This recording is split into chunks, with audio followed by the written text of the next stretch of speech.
everyone, back today with another video about the FX8. I've been asked on the Fractal forum a few times if I would consider doing a video about the delay block in the FX8, and after spending a couple days trying to do it a few different ways and having to think about the best way to present this information, I've kind of come to the conclusion that the best idea is to probably make a few different videos and kind of logically break up the information based on the fact that there's 3 different delay block types, and within those delay block types there's also mono and stereo options, which do have their own sort of things to discuss. So what we're going to do today is we're just going to start with probably the first thing that you encounter once you get the FX8, and that would be the normal delay block right here. And we're just going to go and look at the parameters and what some of this stuff means and try to get a basic understanding of how we might use this creatively, or to help us find the sound that a lot of people in cover bands are always trying to get U2 sounds or things like that. So while I'm not a U2 delay fanatic or anything like that, there's some basic stuff that we can discuss. But anyway, first things first, let's just have a very quick kind of look at the normal delay block. When you first open it up, we get these same kind of windows that we get everywhere else. We get this main window here, which, as you know, is kind of all the main controls for this delay block. We also get the mixer window here. And, at some point, the delay and the reverb do have very specific it's not as specific to them.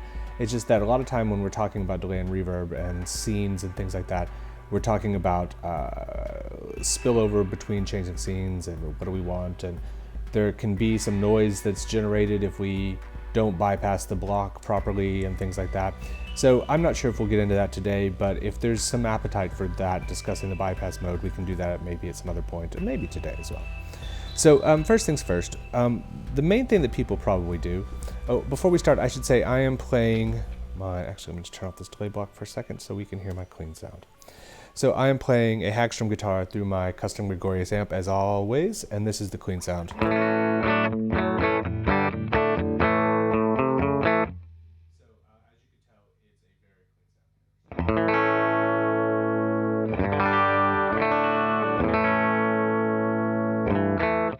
So even if I kind of hit it really, really, really hard, we're not going to really get any breakup at all, which is how I always set my amps. So if that's not you, well then, some of this stuff might be slightly different. Later on, if I get a chance, I will add some gain pedals to this, and we can talk about that as well, because not all delay takes gain in the same way. And there can be some settings to tweak if you're running a delay pedal with a gain pedal or into a distorted amp or in the loop of a distorted amp. So anyway, the other thing is this is all going in pre. This is not in the loop. I don't really like running 4K cable method. Well, I've never had a lot of success with it, let's say. I understand why people like it. It's just not, for the kind of music I play, it's just not really something I really care enough about to go back to the guy who built my amp and say, hey, can you put a nice loop into this amp, or build me a different amp with a loop. So at any rate, it's all going in pre. Because I'm not using any of the amp distortion, I don't think that's really going to have a big impact on this, especially as we're just talking about what all these buttons do. So turn the delay back on. So this is, as everybody knows, this is the main window where we make all of our changes for the delay. And we can see down here there's time, feedback, tone, duck, mod 1, mod 2, EQ, and config. A lot of people, when they first start using this, come over here and see this effect type, and they see all these different things in here, and they think, okay, this is where I need to start. And I mean, there's nothing wrong with thinking of it like that. It can be a little bit confusing if you always start here and you don't really ever go and look through all of these pages over here, then you can maybe get a little bit confused about what's actually going on. So the first thing I'm actually going to do, we'll just go through these kind of one at a time and have a look at a few different parameters. So the first thing I'm going to go to is the 2290 with mod. Now the 2290 is meant to be a clone, is probably not the right word because the functionality is radically different, but it's supposed to kind of sound like the old TCE 2290 rack unit. So here we go. So I'm just going to do this and have a listen.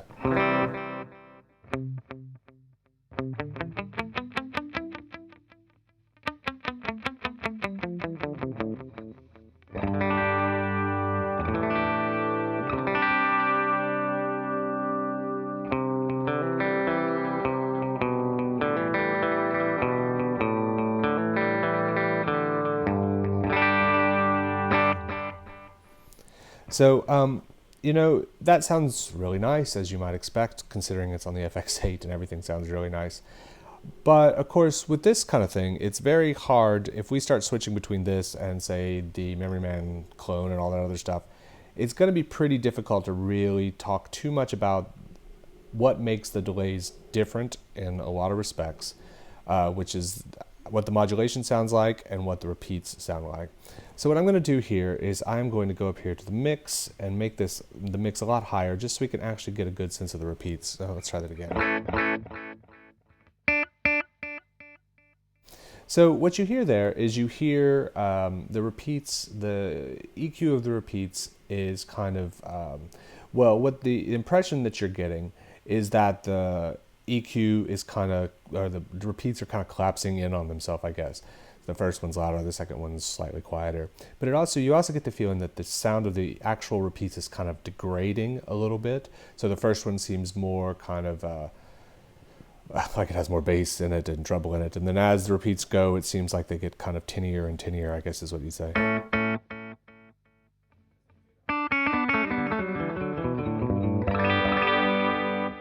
So a lot of people like that kind of analog sound, is what we'll call it, bucket brigade or tape or things like that, where there's this constant kind of degradation of the repeats. And they feel that that is more useful to them and the kind of music they play, because the repeats can be set to kind of disappear behind what they're playing. And so that would be the kind of typical approach to an analog delay, is to sort of degrade those repeats as time goes on, as the repeats go on. So I just want to come down here real quick, now that we've just had a little bit of setup here, and look at what we have here. So we have these two knobs here, time and tempo. Now if I have a tempo set, that means the time no longer does anything. And the reason is basically these are just two separate ways to control the same parameter. In this case, I have this set to a dotted eighth note, and the tempo is 120 BPM.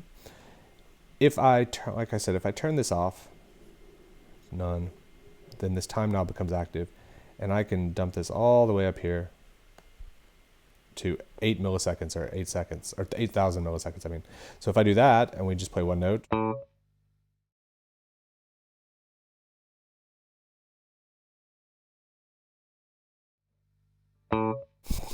8 seconds later we get a repeat, which is, you know, I'm sure there is somebody out there in the world that uses 8 seconds of delay, but it's certainly not me.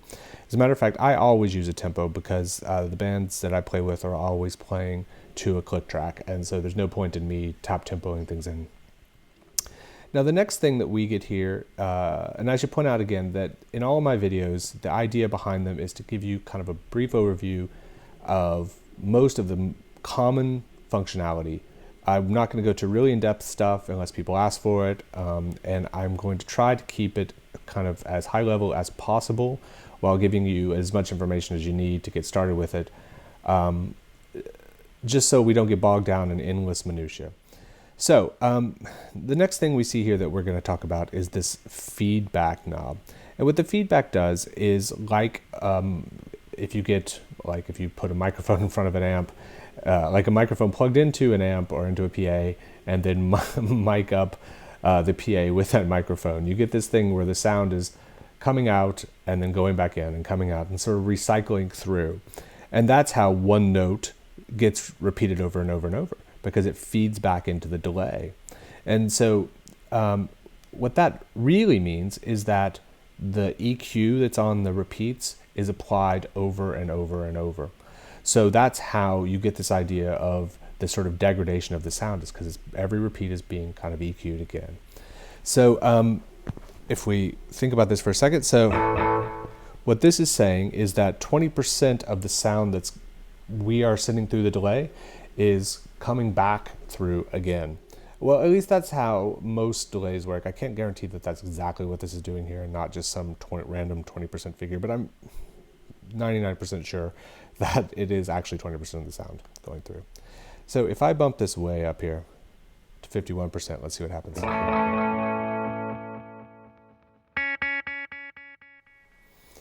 Now, some delay pedals have a thing called repeats, where you can actually kind of clinically set that you want 2 repeats every time you hit a note. So you hit a note once and then you get 2 repeats of that note. With the delay block, you don't get that. You get this feedback control, which is much more common with analog delays, this idea of feedback. Now, obviously, if I come here just really quickly, and I look at digital mono, I still have feedback. So the thing about that really is that digital delays, like buck upgrade delays and everything else, works exactly like that. These is, some digital delays work on almost like a sample kind of property, where you say hit the delay once and it goes through and it kind of samples that sound and plays it twice afterwards. At least I know some software delays do that. I think for on the basis of everything I've seen in this, that basically all the delays that are in the FX8 work much more along the lines of like recycling the sound through the delay engine. So anyway, let's go back here to our 2290 with mod. So if I go down here to tone, what is this all about? Well, this says tone and duck. So these 4 knobs are really pretty darn important as far as how the sound of the repeats, or what the repeats sound like. It's not the only tabs that let us affect how the repeats sound like. In fact, almost all of these tabs are all about the repeats, not about the clean sound. And most of them, most of everything you see is not related to the timing of the repeats. It's related purely to the sound of the repeats. So I'm going to actually come over here to the mix and put this all the way up at 100%, which means you won't hear my initial hit, but you'll hear just the repeats. And I'm going to actually come back here real quick, turn up this feedback a little bit so we can get a couple more repeats.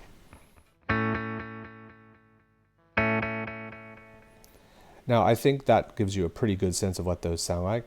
So I'm going to come here to the drive, and I'm just going to do, let's just type this number in, turn this all the way up, and then we can hear what happens. So right now what's happening is the repeats and the repeats alone are being run through a drive circuit, a gain circuit, and they're distorting. Is that good or bad? Well, I think it probably just depends on what you want. If I pull this back down a little bit and make it more of a mix.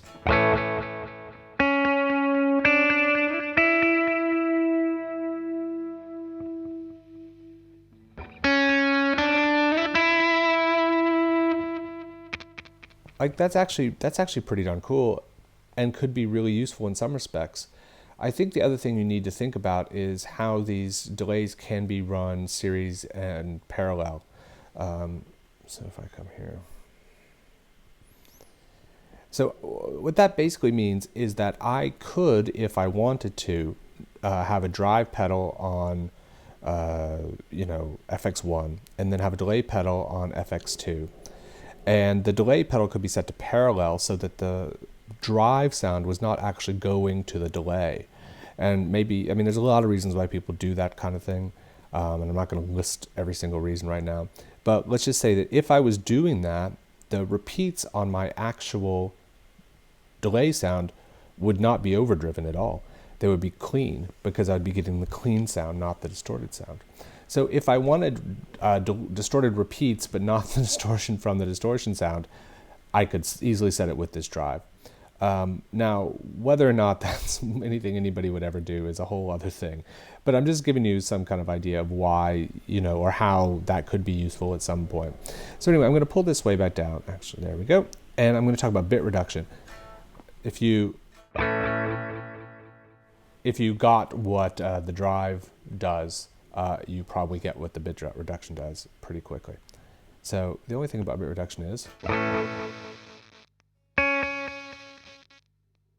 we can reduce it to the point of it being meaningless.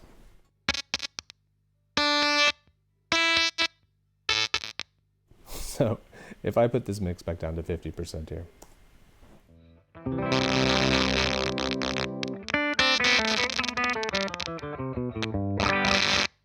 Does that seem like something that would be good to anybody? Well, maybe. Maybe there's one guy in the world who thinks that that's a great idea. Most people don't. So I'm going to put this down to 5, though.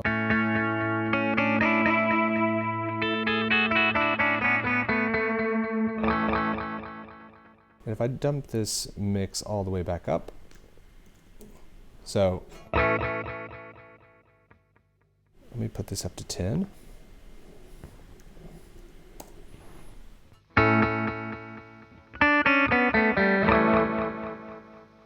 So that is a completely different kind of degradation of the signal, and it actually kind of accentuates the existing degradation. And some delay pedals, for filtering reasons or for other reasons having to do with the circuit, did actually do a bit reduction in the circuit itself, and that repeat, at least as far as I'm aware, so don't quote me on that, I'm not a pedal builder, but that's just my understanding of it. So that sound can be introduced to try to help you kind of match an existing delay pedal you have. Whether or not it's a really important thing, that's a whole other question. So one of the other bits you see down here is this thing called diffusion. Now diffusion is, if you go searching around on like the XFX wiki or in your FX8 manual or in the AX8 manual, you won't actually find, as far as I have seen, much information about diffusion. So what I did when I first started messing with this, now I'm sure somebody is going to pop onto the forum and say it's in the XFX2 manual, and it very, very, very well could be. And probably I should have checked that. But anyway, instead of me reading what it says, which could just be a sentence long, let's just, and then would leave me none the wiser, let's just add some of this into the sound and see what happens. So I'm going to put it about 50%, and let's just have a check. Now our mix over here is at 100%, and we have nothing else really modifying the sound here. So we've got diffusion time of 50% and diffusion percentage at about 50%. So let's listen to our repeats again. So to me, what that sounds a lot like is reverb.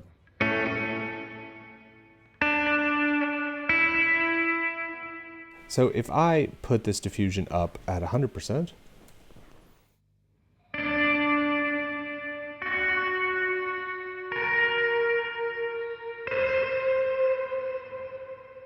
that sure sounds like reverb, doesn't it? So I'm going to put this diffusion time at 100%.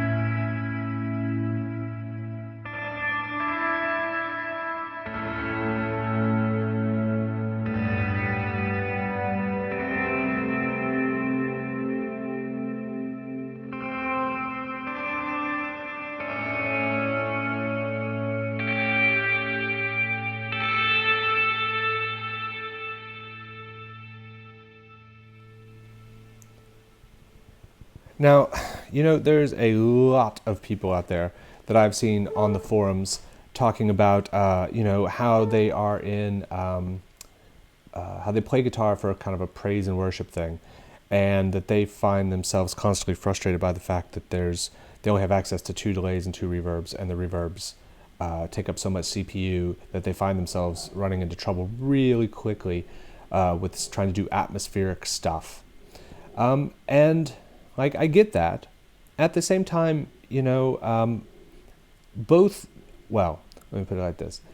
the two main reverb blocks that people use, the multi-delay and this normal delay, have the capacity to sound like reverb. And if I am using my X and Y states kind of in a clever way, I can get very reverby sounds and very delayy sounds on much more than two blocks pretty easily, if I am reasonably willing, if I'm willing to spend a reasonable amount of time kind of playing with these things. So anyway, I do think that this diffusion time is something that not very many people touch, at least not very many FX8 owners touch, because it's just the FX8 hasn't been around long enough for them to really dig into this stuff. And so anyway, I'll just leave it at that, but I would really recommend checking this out. And like, look, it doesn't have to be crazy. If I put this back down to 20% here. And here, let me put this back down to 50% just so we can get a normal kind of a sound, normal-ish kind of a sound.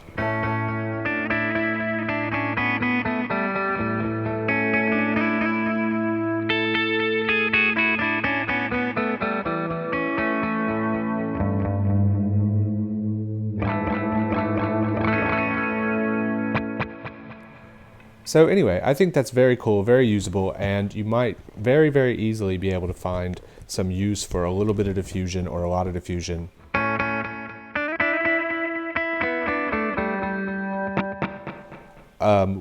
Without, frequently.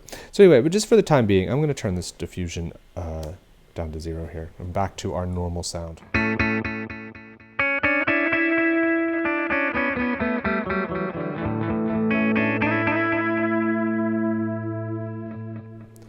So the next thing we're going to go down to is the next page, which is mod.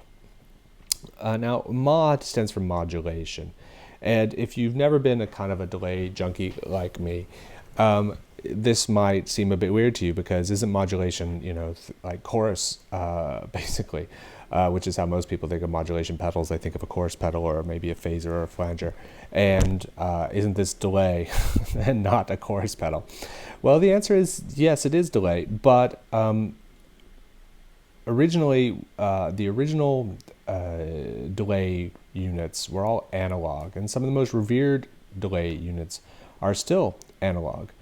And when you were talking about things like anything basically that required a motor, so if you're talking about some kind of spinning plate delay or an oil can delay, or much more commonly tape delay, as tape stretched, as motors got old, as bits started to fail, the speed of the repeats and the speed of the tape or whatever various mechanical thing was being used to create the delays, that speed started becoming inconsistent. And as it became inconsistent, you started to get a bit of a pitch warble and a bit of a time, the timing became a bit imperfect.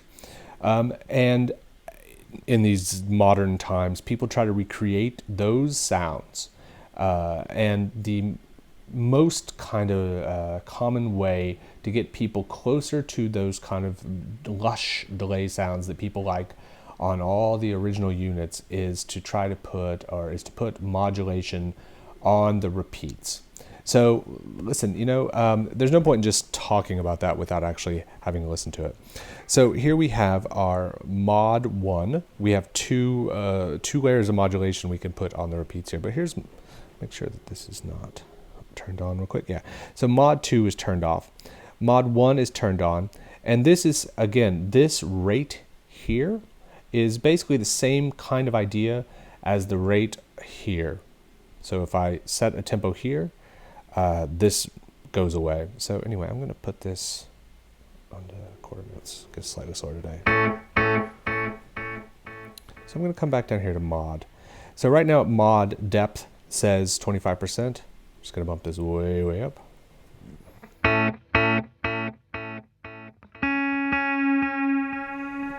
So if I let a note ring, you can hear that when I just do kind of a staccato thing, it's not nearly as evident. But when I let a note ring on its own, or a chord ring,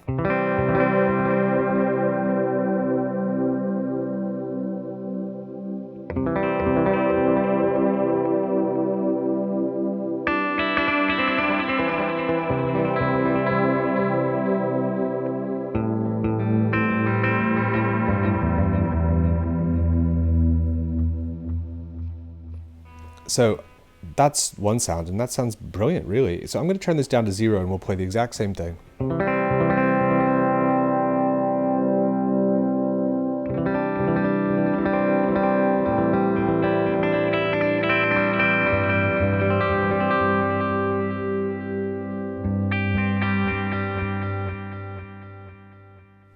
And I think it should be pretty apparent that most people, at least, would prefer some modulation on their repeats. I'll put this at 50%, which is pretty high. And originally it was at, I don't know, 10% or 20% or something. So this is still pretty high. And I'll play that again.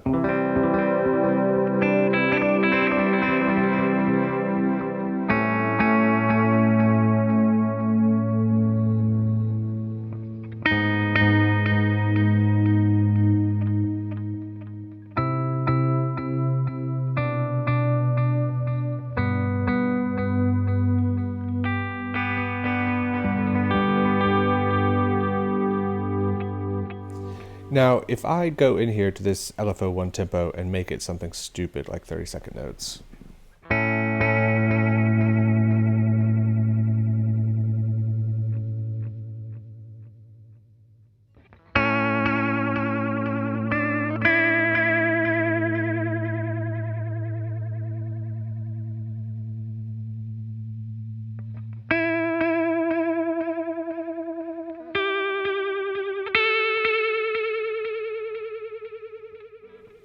I think that should be pretty apparent what's going on there. So, and that would be like cranking, the heck out of the speed on a chorus pedal. So if I'm going to come in here real quick and make this something a little bit more normal. And then I'm going to just quickly mention this whole LFO type. Now this says sine, and that's grand. I'm going to use square, just so we can hear what that sounds like.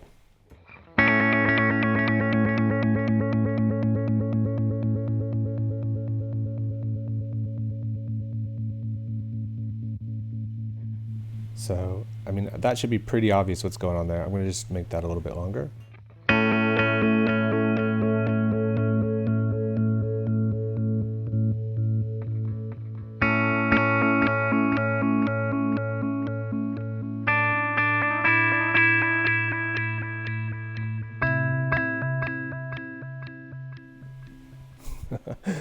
Now, whether or not that would be a sound that you personally would ever use is really up to you. I think, this functionality of the LFO type is really, really, really cool. And there's definitely some things in it, like if I do this, that I could hear myself using.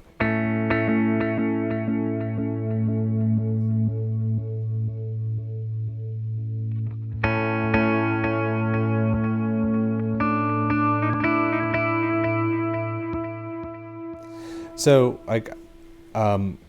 even that sounds a little bit strange, but I saw somebody recommending, I believe it was trapezoid, to make it more random sounding.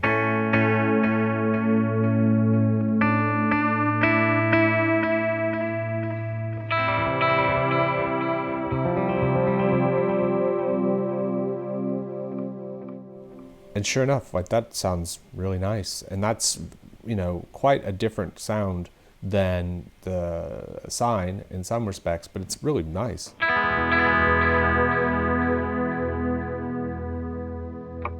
Now, here, if I dump this LFO depth all the way up, and then I change this to high,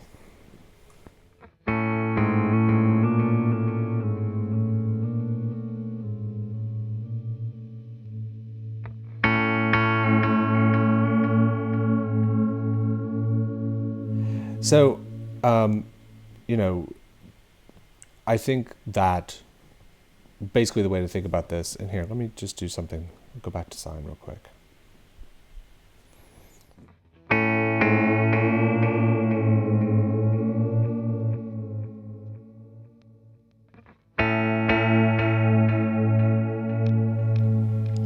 So I think it should be pretty obvious what this setting does.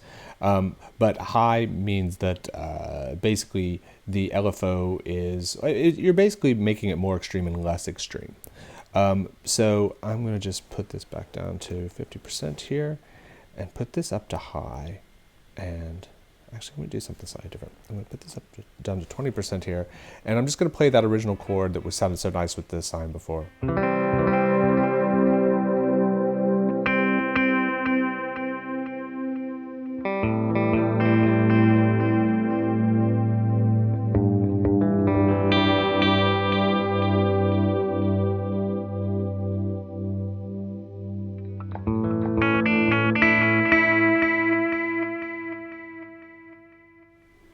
So when I dump this LFO down to 20%, this doesn't really make a huge difference. So here, let's just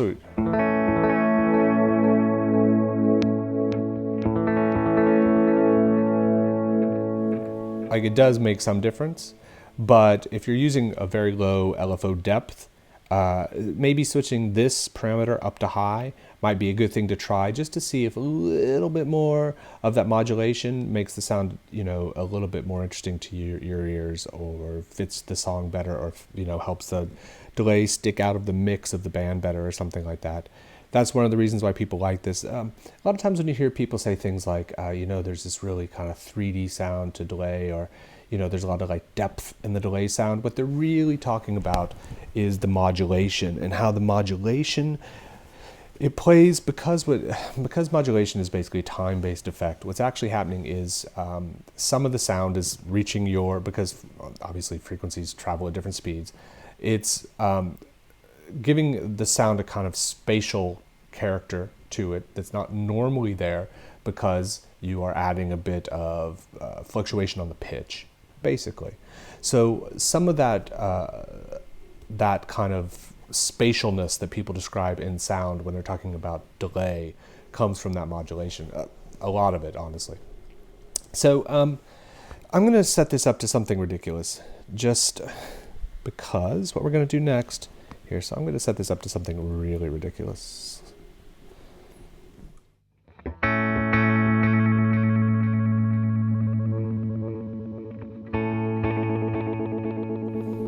So you can't really miss that. And actually, speaking of mix, I'm going to turn this up. So that's our sound. That's our sound right now. I'm going to go to mod 2 here, which is currently set to nothing. And I'm also going to dump this way up, and I'm going to make this the quarter notes. And I'm going to make this into sine. And let's see what happens.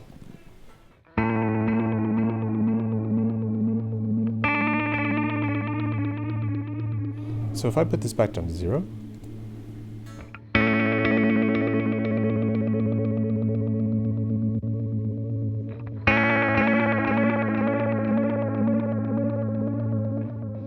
I don't know if that's obvious. I'm probably sure there's probably a better way I could set this up to get the same point across. But what you're basically doing is the sound is going through both of these modulation types, or, you know, both of the modulation pages. So I put that down to square and 1.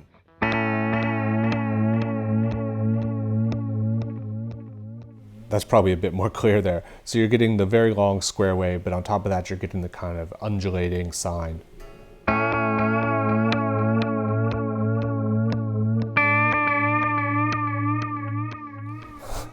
Now again, I'm setting this to a completely extreme setting just to prove a point. But look, if I do something like this, and I set this like this, and so this is set to low, and this is set to 50%, and then I come down here, and I do that with the sine as well, and I'll set this down to 20%, but then I will change this from low to high.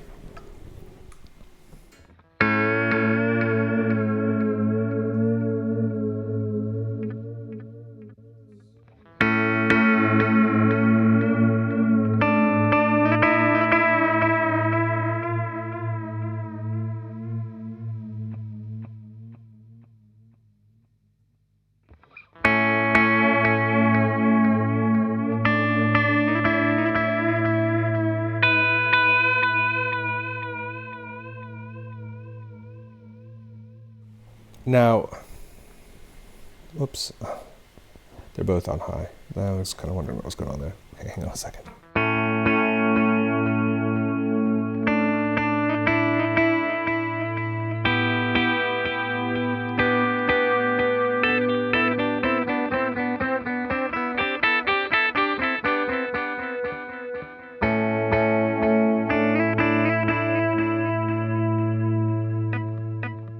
So, I think you can see in combination, actually, I'm now seeing that this seems to change both. There you go. Learn something new every day. So I guess you can only set the modulation to be low or high for both bits of modulation. You can't actually independently set them.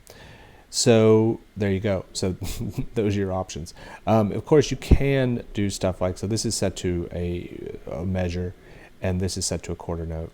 So if I put them both to a measure, and then change this to that trapezoid again, and that one's on sine, this one's on 20%, and this one's on 20%.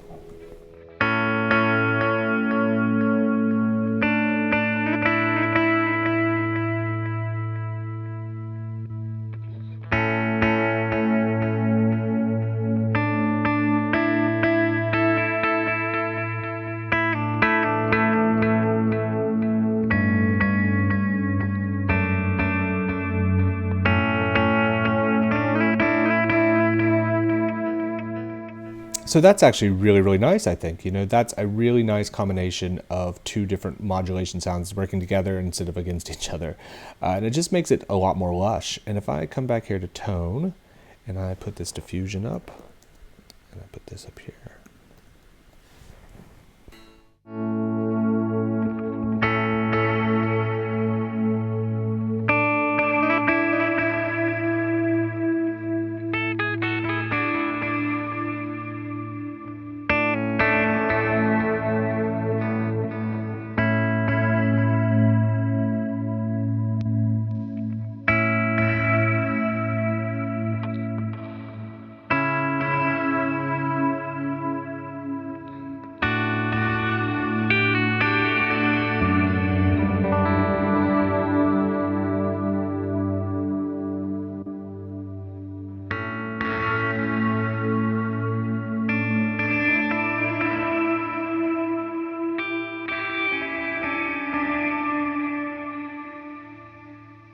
So, it's pretty easy to get some pretty spacey ambient stuff without using the multi-delay or without even using the quote-unquote ambient delay, which is in here, ambient stereo. And, it's definitely worth playing with all these parameters, because even though this seems kind of like everybody's instinct is to put the delay block on, come over here and choose an effects type, and then basically set a tempo and a mix, and then walk away from it and kind of cover your eyes and pretend that all those other knobs aren't there. But I think that looking at all these things, it does bring us up to something that's really, really, really important to understand about this effect type setting here. And in order to get to that point, we need to look at one more page, which is EQ.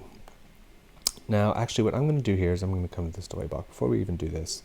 And I'm going to say block and reset, just so we're back, so that all of my little things I've tweaked are now back to their kind of default setting here.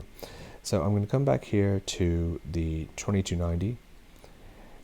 And when I do that, one thing you notice straight away, actually first let's go back here to time feedback. So if we look here, we have the 4 knobs, well the 5 knobs and this tempo thing. I'm going to come down here to analog mono, 4 knobs, 2 mods, the time, we've seen that before. Deluxe Mind Guy, 4 knobs, the time, the 2 mods. This is all looking kind of familiar. Digital mono, 4 knobs, the time, all this stuff. So if all of this stuff is similar, what exactly does it mean when we switch that effect type? Well, in a lot of these instances, it means that what we're actually looking at is a sort of preset that has a combination of different choices being made in these knobs. And the point of those choices is to try to get the sound to sound like a specific delay unit, like we're talking about with that 2290. So I'm going to come here to the EQ, because this is really one of the biggest parts of the delay, and something that I think everybody that sets up a delay should be looking at like all the time, because this is what really makes your delay sound different than one delay sound different than another, and can really help a delay sit in a mix or kind of suit a part, let's say. So if right now I'm in digital mono, and if we listen, let me bump these repeats up to 100%.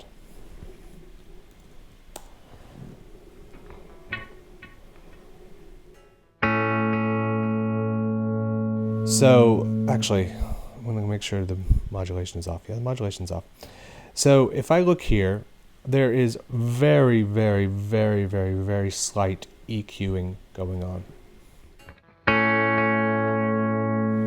And actually, if I bump this up to 50-50, you'll hear that the repeats basically sound like my original sound. Yeah, they do degrade, but in this case, what you're mostly getting is the volume going down, and you're not getting kind of recycling through this EQ curve. So,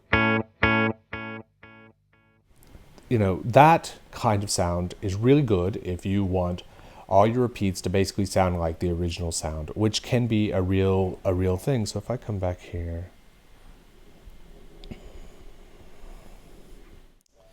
no, hang on a second.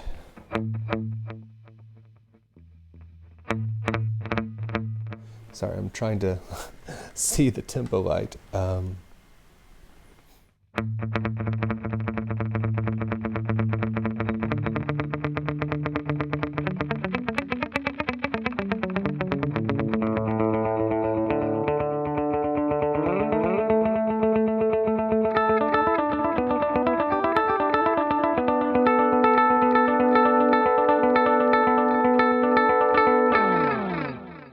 So that's a very distinct sound. So if I come here though, to the EQ, and just roll off most of the highs and most of the lows, and do that same thing again.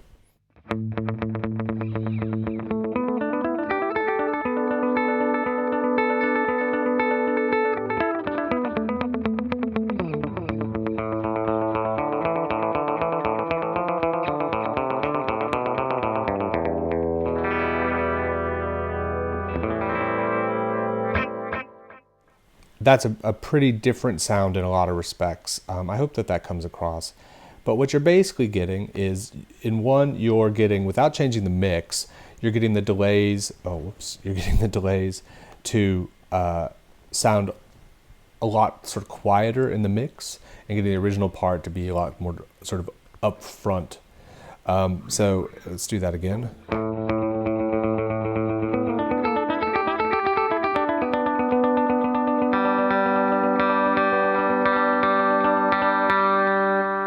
Now, in that, the delays are very much a part of, a continuation of the original sound. So one reason why I'm saying this is if I make no other changes here, and I just switch over to the Memory Man clone, well, look at this. All of a sudden, we get this huge roll off in the high end here. So if we listen to what that sounds like, yeah, it's quite different.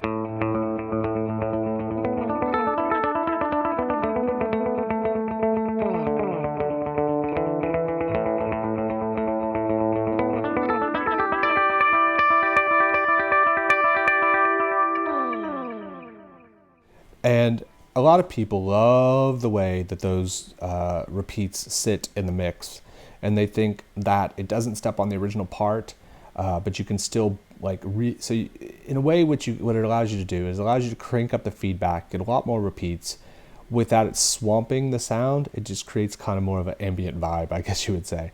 So if I come here into feedback, and that's set to 30%, and I would point out that if I switch this over to this, the feedback has changed to 20%. If we look at modulation, so in here we have the LFO depth at 25%, and the other settings. If I look at this, that's also set at that. But did I imagine that? Yeah, you see the LFO rate is different, switching between these, and as you come to get used to these delays, let me put it like that, as you come to get used to the delays, what you realize is that a whole heck of a lot of the delays, the main difference between them is the sound of the modulation, is the amount of feedback into them, and most importantly is the EQ. So when you switch between these, like basically what you're doing is you're switching how these knobs are set. And that means that if you wanted to, if you really wanted to, if you love the modulation on the 2290, but don't like the EQ of the repeats, you can very, very easily look at the EQ of, say, the Mind Guy here, copy down these parameters here, and then apply those parameters over here to the 2290. So you're getting the sound of the modulation of the 2290 with the sound of the EQ of the repeats of the Mind Guy. And that's hugely, hugely, hugely powerful if delay is your thing and you've always wished you could have combinations of delay sounds that you can't get in real life. Well, now you can, and that's a big deal, I think, to a lot of delay aficionados. And if we're completely honest about this, these are the kind of things you've been able to do in like digital audio workstations and recording software, and even in mixing desks and stuff in a recording studio with actual outboard gear.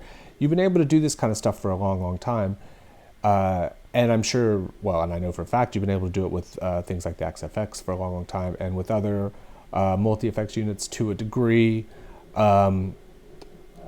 to a greater and lesser degree, depending on the unit.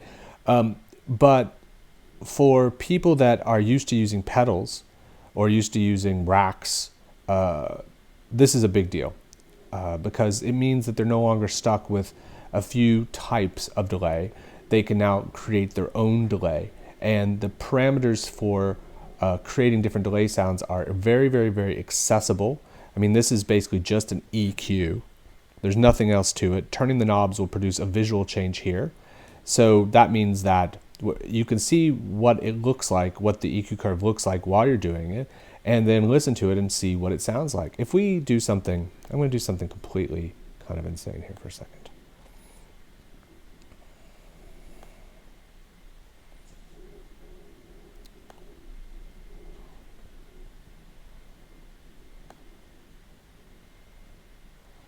So if we look at that, I've basically completely squished what these repeats sound like.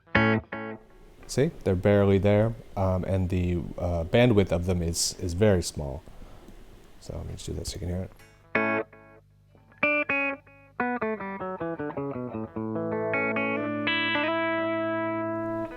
But even if I put this up at 75%.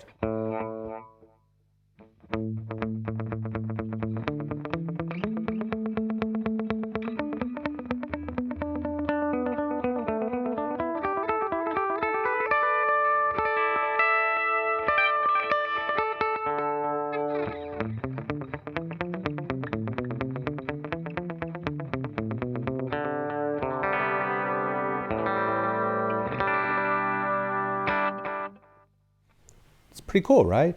And you would think when you look at all the other settings that something kind of that intensely kind of EQ'd would probably not sound very great because none of the other ones are. But listen, like the point is, try these things out.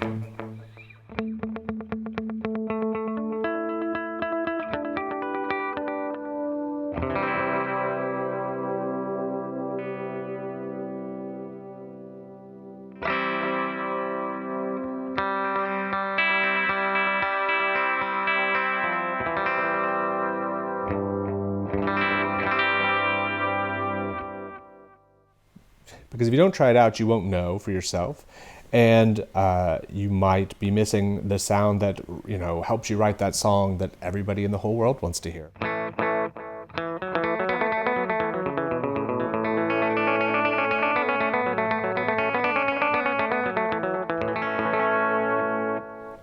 That's pretty darn cool.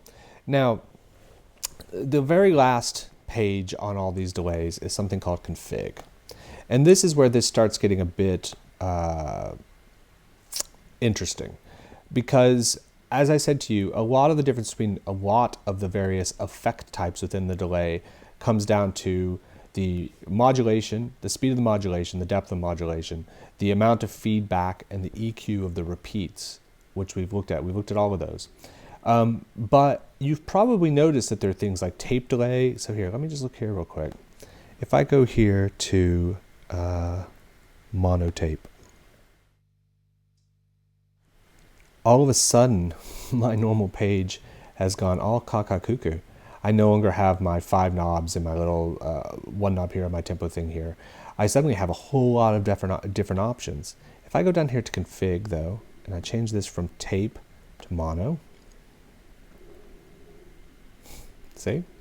So what that config button is doing is changing the underlying engine, how it processes sound, and giving you more or less options depending on what you choose in config. And so really when we're choosing things from here, what we're doing is we're changing kind of 4 things typically. We're changing what's on the config tab, we're changing the EQ of the repeats, we're changing the settings for the modulation, and we're changing the amount of feedback. So again, that means we can mix and match these things. So if I come in here to the mine guy, now we have the amount of feedback, we have whatever settings might be here, in this case there's nothing really here. We have the settings here for the modulation, and we have the EQ. If I come into config, let's just listen what that sounds like.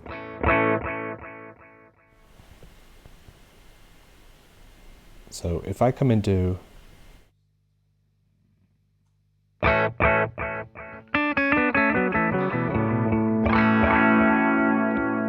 So if I go into config and change this to tape, EQ is the same, modulation is the same, tone is the same, in the sense that there's nothing really here. Oh, well, in this case we do, okay, that's not quite true, is it? Because look, this drive has been bumped up a little bit, and that is supposed to give us a little bit of distortion on those repeats, and that was obviously connected to changing this to tape. But now we have all of this stuff. So what is all of this stuff? Well, if we think about a tape machine, basically, instead of thinking about like a cassette tape, where all of the tape unspools from one kind of roll onto another roll, so you start at the beginning and there's no tape on the right-hand side, and then you hit play and the tape gradually goes all the way from all the stuff on the left-hand side to the right-hand side. Well, that's not how a tape delay works. How a tape delay works is there's a big loop of tape that's always kind of circling around and around and around.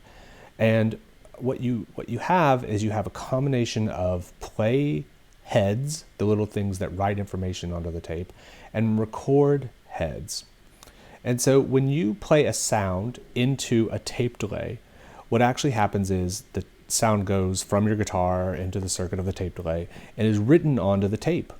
So that if you magically stopped it right there and listened to that tape right after you recorded it, all you would hear is the original guitar sound, the first clean sound that you recorded on that tape. What then happens though is that tape moves forward and it hits a couple of playback heads, or in this case it can hit 1 to 2 playback heads.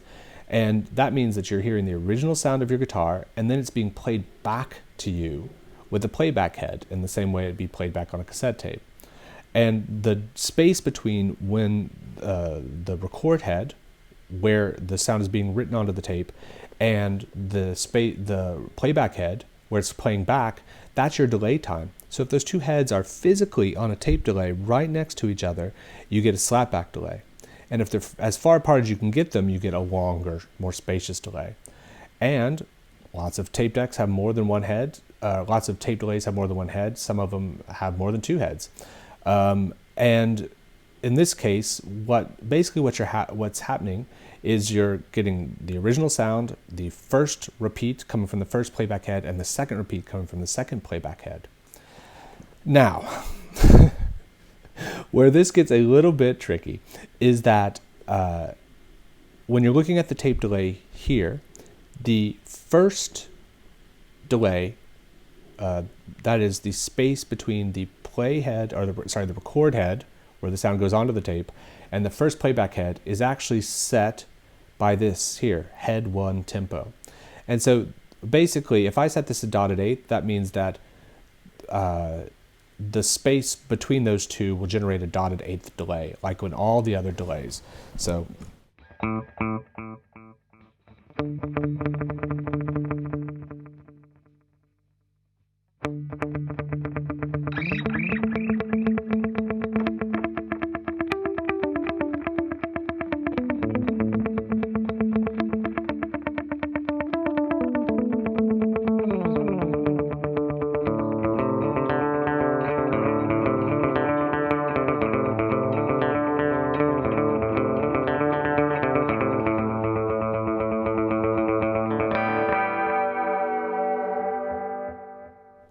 it's pretty cool, right?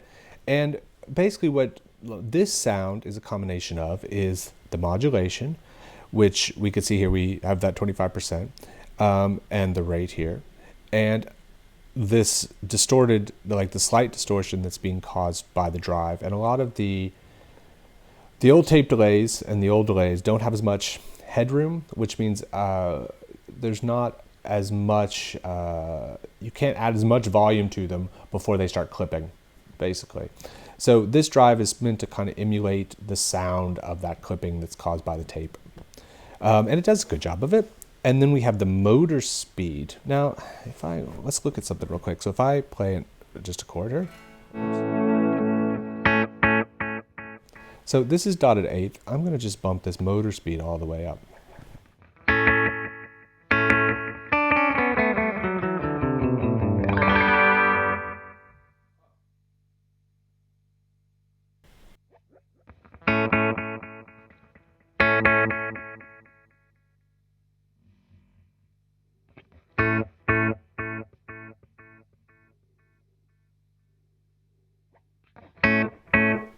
Sorry, hang on a second, I'm gonna do this.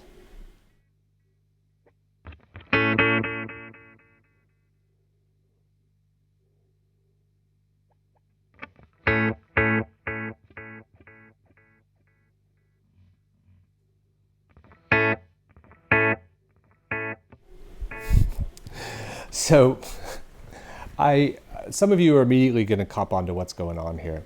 And what's going on here is that if you think about what we're doing here, if we set this to 1, which is kind of in between the fastest it can go and the slowest it can go, and we set a tempo here, I'll go back to my dotted 8th notes, then that's the tempo we're going to get.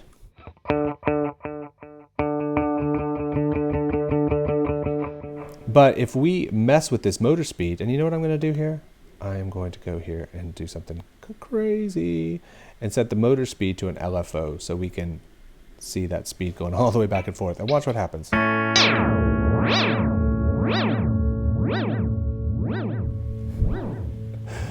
So if I go to the LFO here, set it something quite long.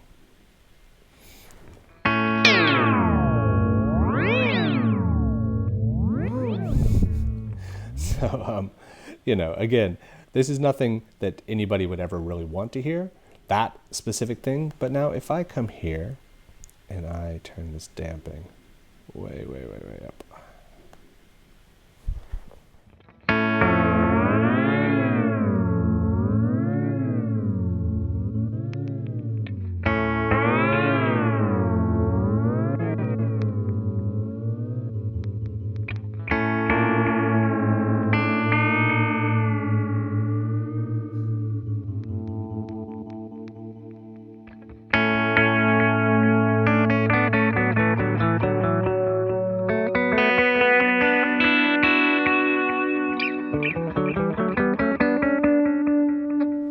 So basically, the min and the max, sorry, I have a little bit of a cold, so sorry for all the sniffling.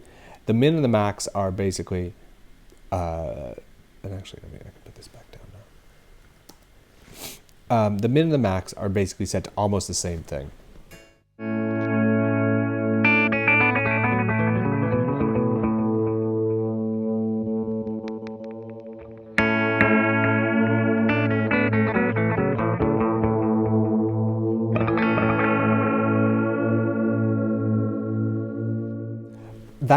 what in the world does that sound like? Well, that sounds an awful like modulation, doesn't it? And it should, because basically what we're doing is we are, again, messing with the time of the repeats. And that is causing a time-based effect, chorus, if you will. And we're getting some natural modulation, natural tape modulation.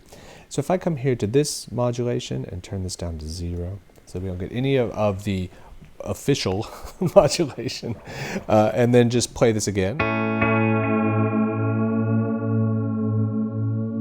There's some pretty cool modulation. And like we saw earlier that we had very specific parameters that we could set in here. Well, as far as changing the modulation, well, we now have more options with changing the modulation with this function here. And of course, we can make it however we want and make it as cuckoo as we want.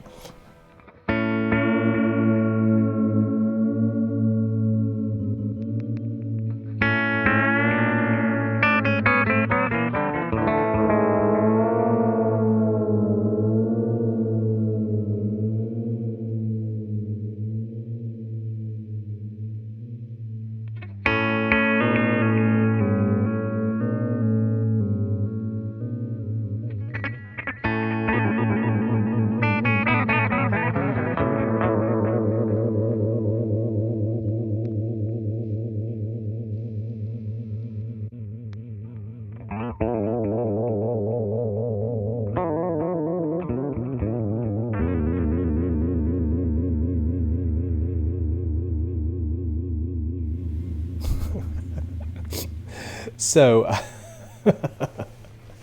so what do you think of that? You know, I mean, like, obviously this is not something, again, that most people would ever use. But the point is, it's there.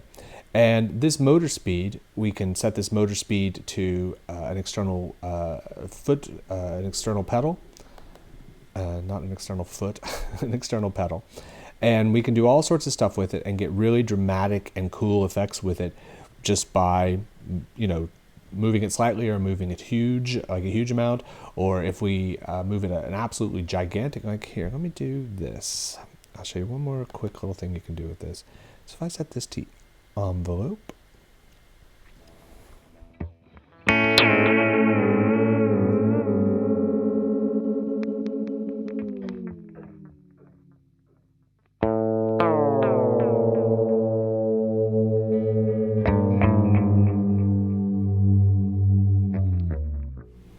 how's that for a cool sound, huh? So,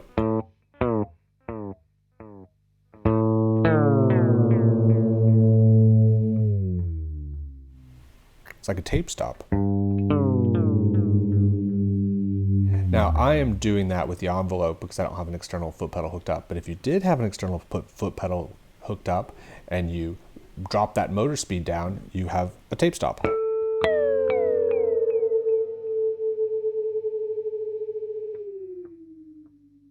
Pretty cool, right? And if I'm playing normal stuff with that envelope, hang on.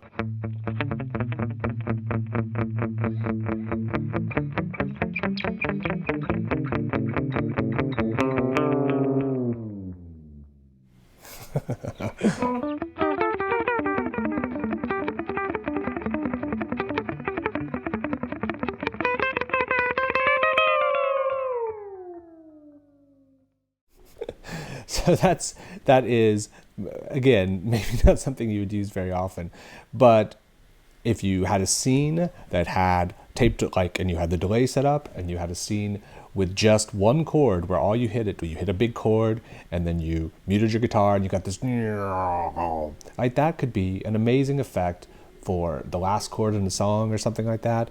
And if you had it hooked up to a foot controller, why do I keep saying a foot controller? It's not controlling your foot. If you had it hooked up to an expression pedal, then you can really, really, really control that kind of tape stop effect with this parameter here. And so it's definitely worth talking about.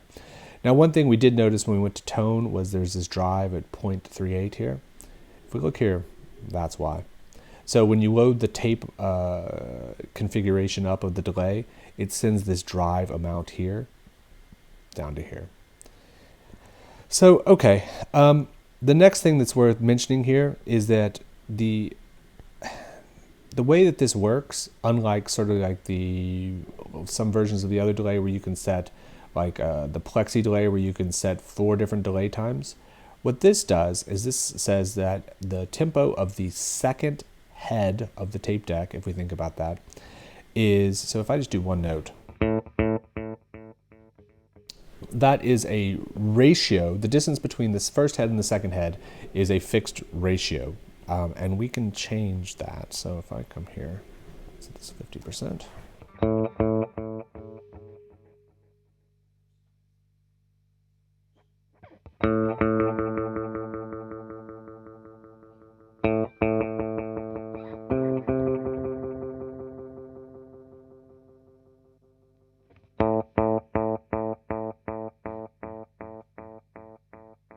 So what 100% means is that they're evenly spaced apart, which means that you are basically getting twice as many repeats. So if I move this down to 10% though,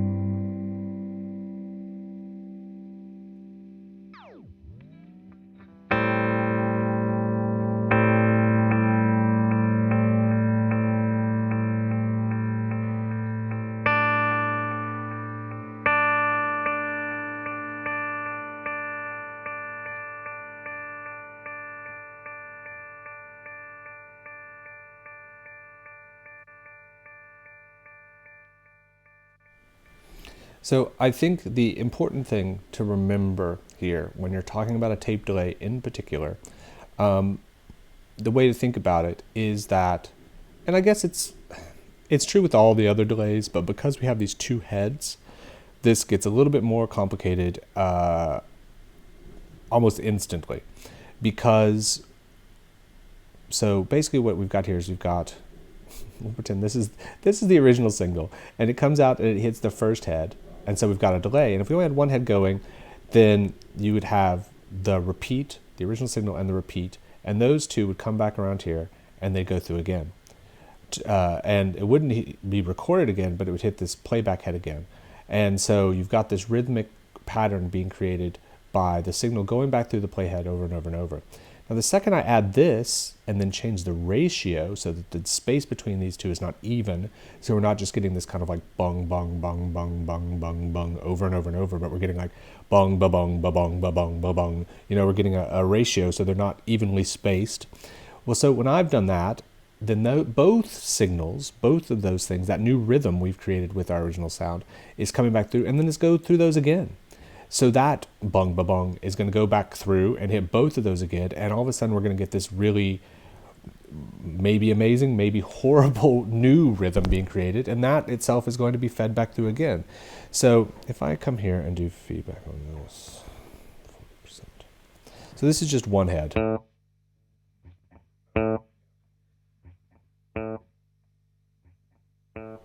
Now, the second I add, so this one's set at 40%, and the second I add this one in,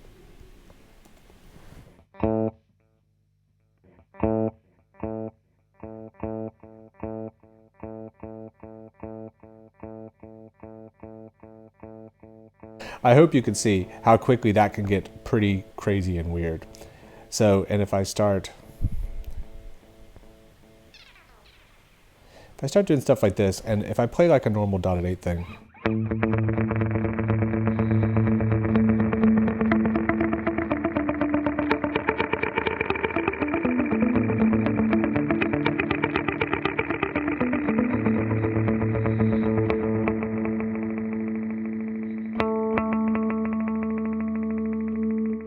so while it doesn't sound bad, it certainly doesn't sound like, it doesn't sound the same as if I were to do this.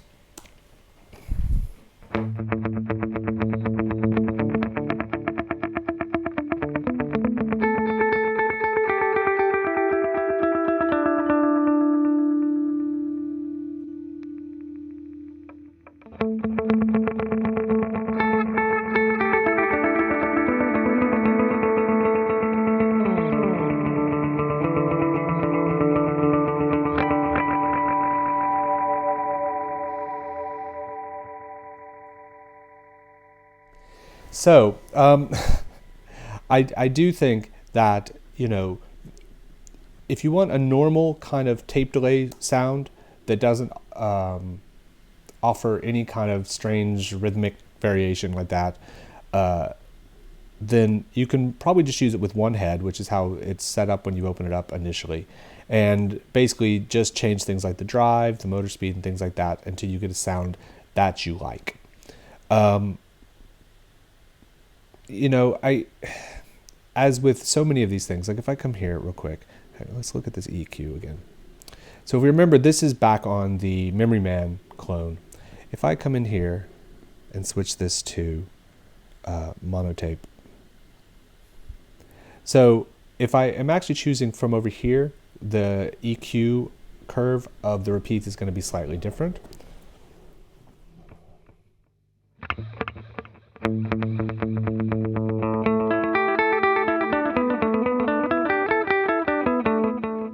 And that's cool.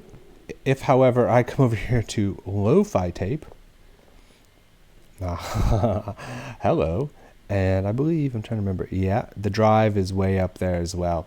So we're getting a crunchier kind of sound with less headroom, and we're getting a much more degraded repeat sound.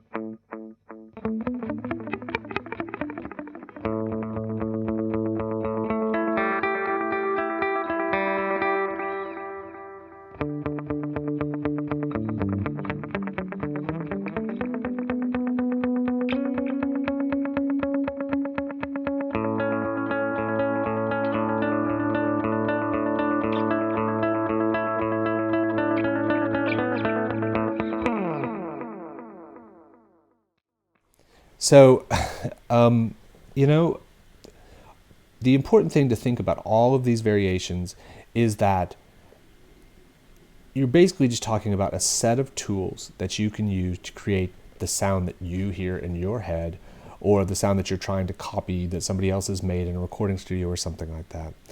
Now, when we originally started talking about config, I jumped down here to tape.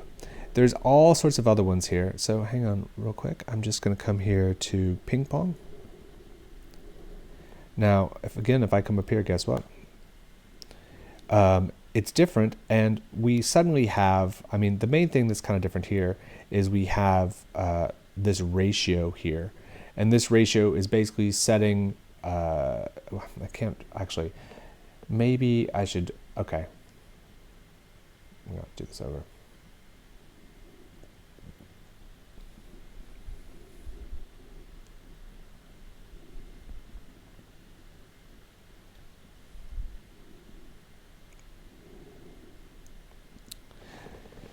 And go.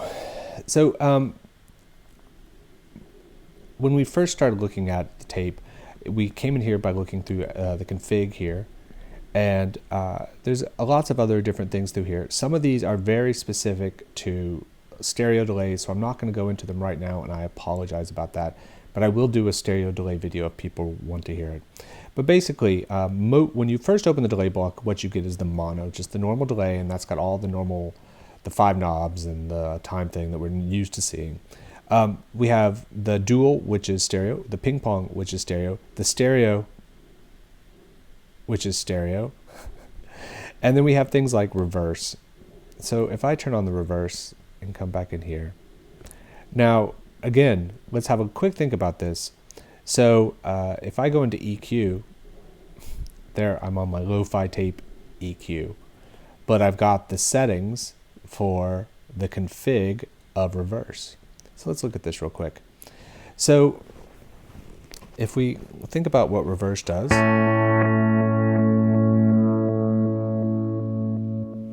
what we're basically getting is it's basically sampling what we're playing and then playing it back in reverse, the same way that reverse works on the looper.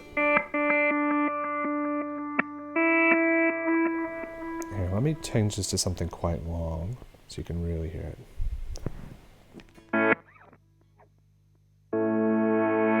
See?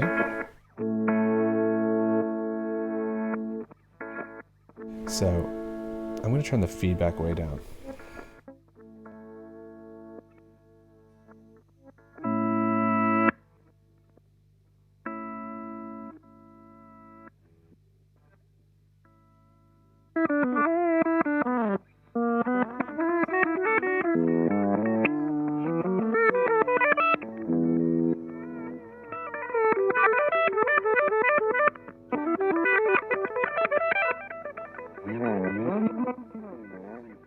So you've kind of got instant Jimi Hendrix reverse guitar. Now, there are a few different things. So if I look here, see this crossfade time? I'm going to dump this way up. Put this back here. Well, actually, first I'll just do it with the mix all the way up. Oops, got to turn up the guitar.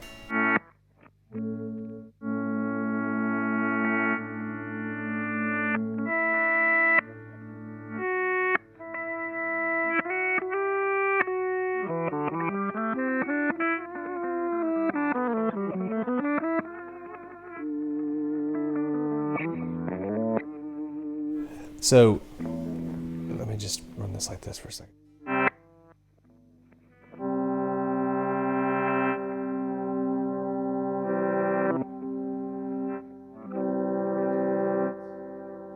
going to dump this crossfade all the way up, and I'm going to just pull this feedback down so we get very, oh, not that. So we get very few repeats.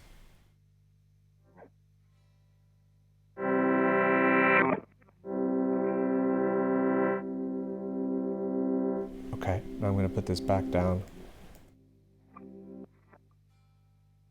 I don't know if you could tell the way that just kind of jumps in and starts.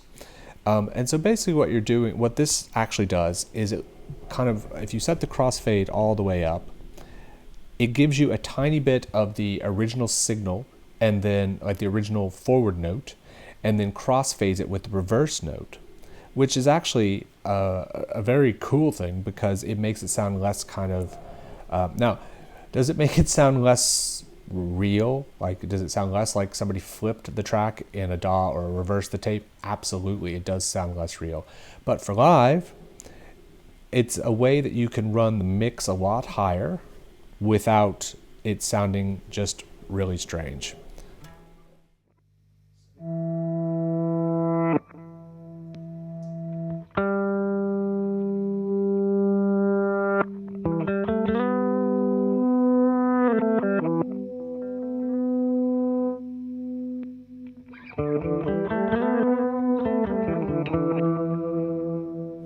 Actually, I will put it all the way up.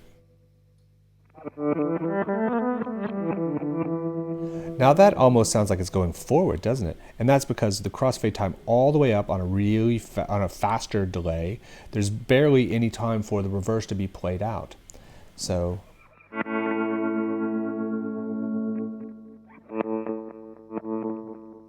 this setting will have to be, you'll have to think about the speed of this setting in relationship to the tempo of the delay.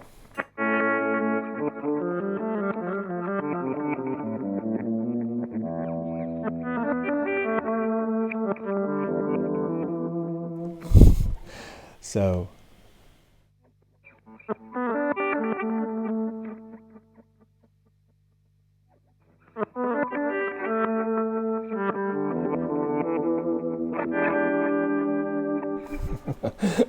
yeah, I know that wasn't actually played backwards. I do think that that's a really important setting, that if you start using the reverse delay, you're going to find yourself pretty frustrated by the sound of it unless you play with this crossfade time. Now, that's not to say that in a mix that you couldn't get away with this.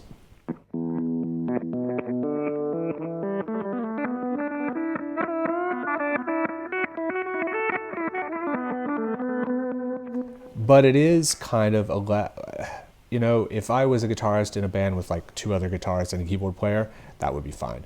If I was in a three-piece band, I would think that the kind of percussiveness of the way that the repeats start is probably a bit distracting. So even if I just bump it up a little bit,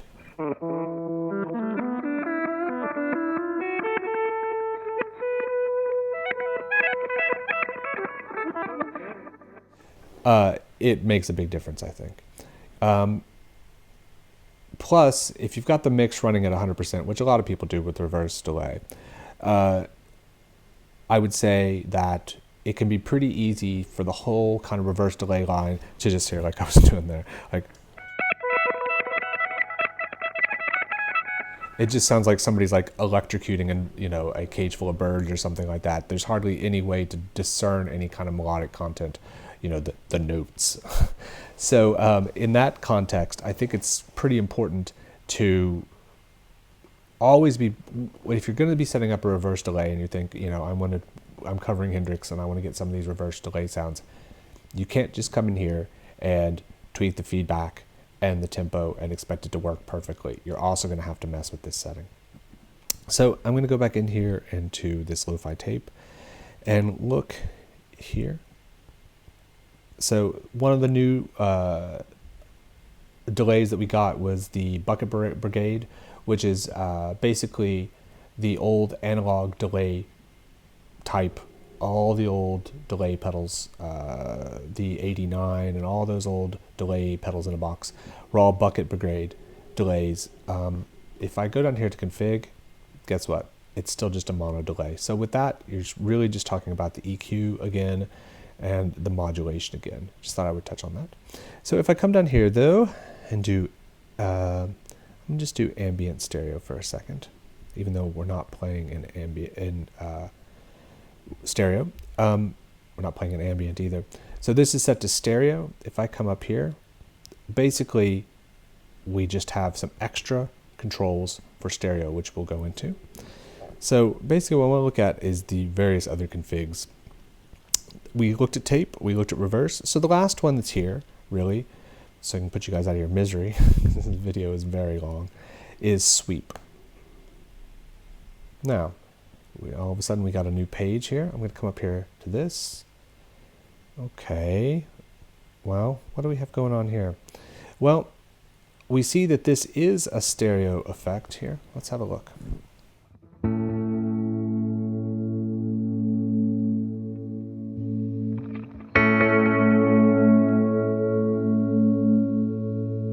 Now, I'm going to set this sweep right way up real quick.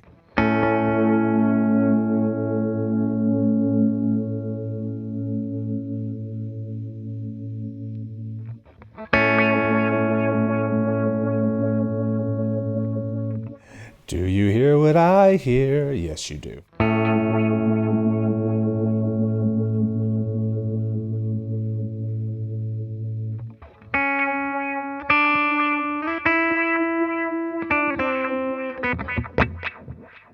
So basically what's going on there is you're getting basically a filter sweep on the repeats.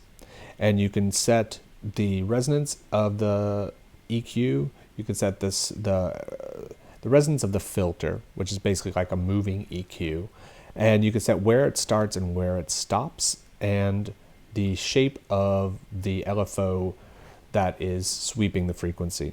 So what that means is that if I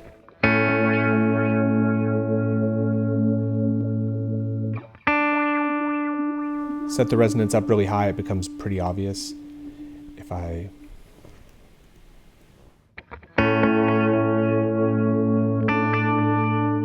turn it down, it becomes less obvious. If I pull this all the way up, the sweep range is wider, which actually makes it a lot less obvious in some respects. So if I do this, you can still hear it, but what if I do this?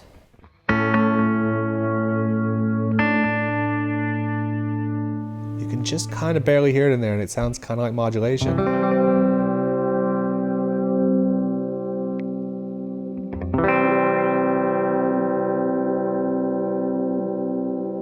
You can hear that little wonk every once in a while of it going all the way down to the lowest frequencies. But let's put this up so it's kind of not quite running into each other, but close.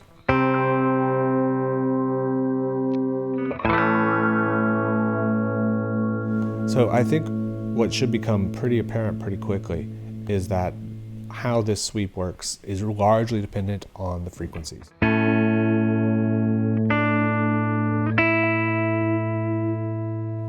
And the tempo.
So, and again, we have this LFO. So if I do something like square,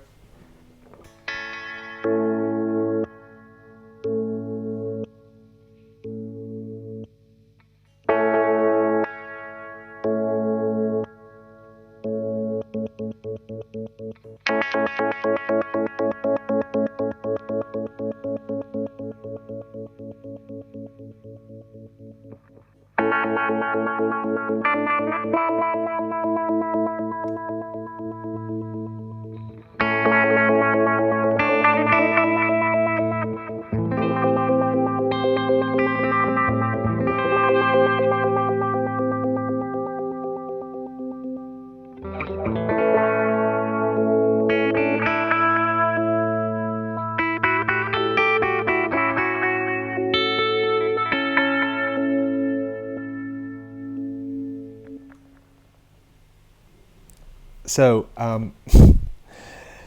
again, there's lots of uses for this kind of stuff, and maybe that is something you will never use. Maybe that is something that you will never use. It is pretty extreme, and you know, it can be said to be quite subtle, but if you set it to like, I always find with the ambient delay type, it's very easy to make it too extreme, and it's very easy for it to get lost. So I don't really use it a heck of a lot. I am absolutely sure there's some amazing uses for it that I just haven't figured out yet.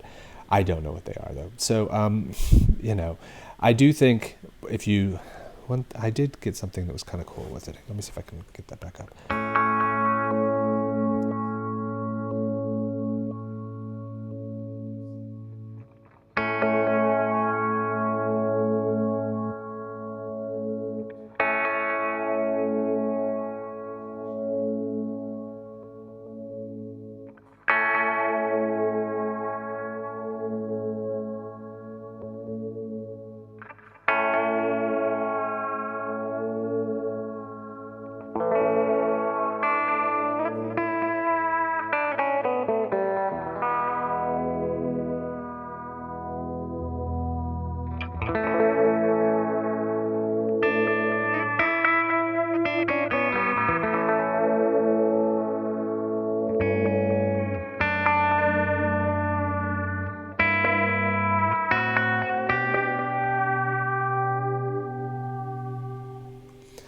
You know, that's not bad. Now I'm going to do this.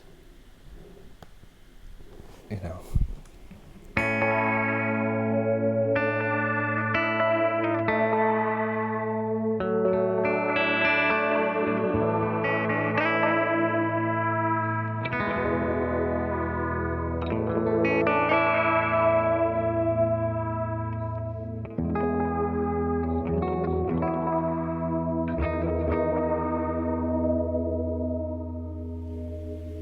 So, you know, that's actually kind of cool. It's just one of those things where it's great to have the option. I'm sure there's somebody that only ever uses the ambient delay.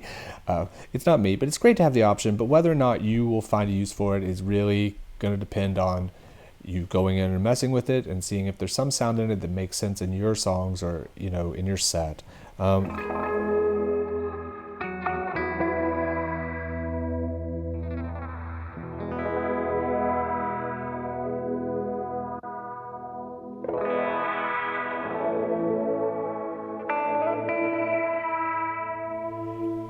Like, it's not a bad sound. It's just, it's not really for me.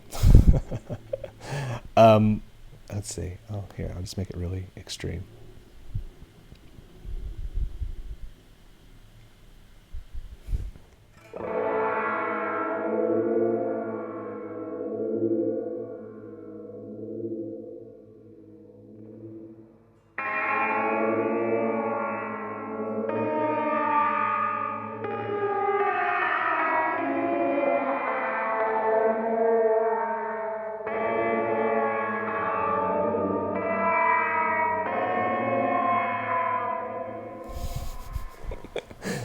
I don't think you'll be hearing that sound on a Katy Perry song anytime soon.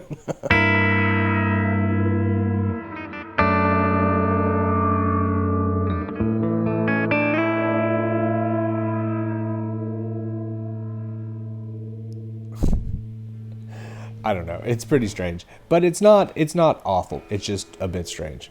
So anyway, I think we've gone through everything we can do without going through setting up delay stuff or setting up stereo stuff, or going into the other blocks. I have a feeling this video is going to end up being at least an hour long.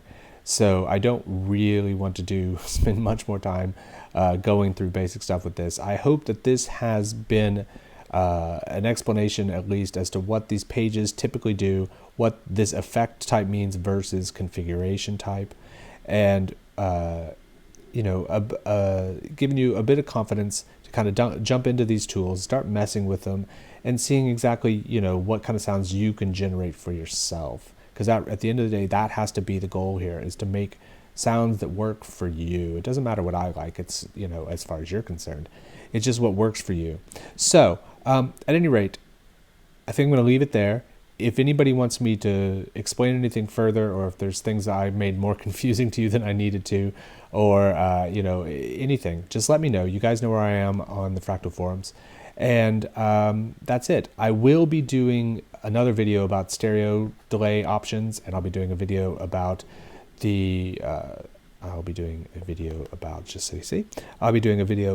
the multi-delay and the megatap delay as well. I might actually just do a very brief one on the megatap delay, or maybe just throw the megatap delay in on the multi-delay one, because the megatap delay one is pretty straight ahead. The multi-delay one is probably going to be another quite a long video. But anyway, I hope this has been helpful. Like I said, if you have any questions, just ask. Thanks to everybody who's been watching the video and been clicking like and stuff like that. That does help. If for no other reason than that means other people might see it, and it might help some other people, so that'd be great. Hope everybody has a very nice day, and I will talk to everybody soon. See you on the Fractal forums, everyone.